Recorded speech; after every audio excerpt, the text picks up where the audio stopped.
పూర్వకాలంలో శివుడి అంశ అయిన ఒక ఋషి ముక్తాగుడు అనే ఋషి లోక కళ్యాణం కోసం కొన్ని యాగాలను నిర్వహిస్తూ ఉంటాడనమాట. అయితే ఆ యాగాలు హోమాలు నిర్వహించేటప్పుడు చాలామంది రాక్షసులు ఆ యాగాలకు ఆటంకం కలిగించడానికి తీవ్ర ప్రయత్నాలు చేస్తూ ఉంటారనమాట.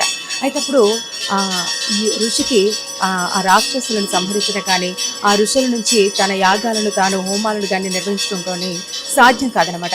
ఆ టైంలో పార్వతీదేవిని, అమ్మా నా యాగాలను లోక కళ్యాణం కోసం నిర్వహిస్తున్నాను, దయచేసి నన్ను చూడమ్మా అని ఆ ఋషి వేడుకోవడం జరుగుతుంది. అయితే అటువంటి టైంలో పార్వతీదేవి అమ్మవారు నిమిషాంబికాదేవి అమ్మవారి రూపంలో ప్రత్యక్షమయ్యి ఆ రాక్షసులందరినీ సంహారం చేస్తుందండి. సో ఈ విధంగా నిమిషాంబికాదేవి అమ్మవారి అవతారణం ప్రారంభమైందండి. అయితే నిమిషాంబికాదేవి అమ్మవారి ఆలయం ఒక హైదరాబాద్లోనే కాదు, కర్ణాటకలోని గాంజాం ప్రాంతంలో కావేరీ నది ఒడ్డున నిర్మితమైంది. అక్కడికి చాలామంది ప్రజలు అక్కడికి వెళ్ళడం, ప్రదక్షిణలు చేసుకోవడం, అమ్మవారికి వాళ్ళకు ఉన్న కోరికలను కానీ కష్టాలను కానీ విన్నవించుకోవడం జరుగుతుంది.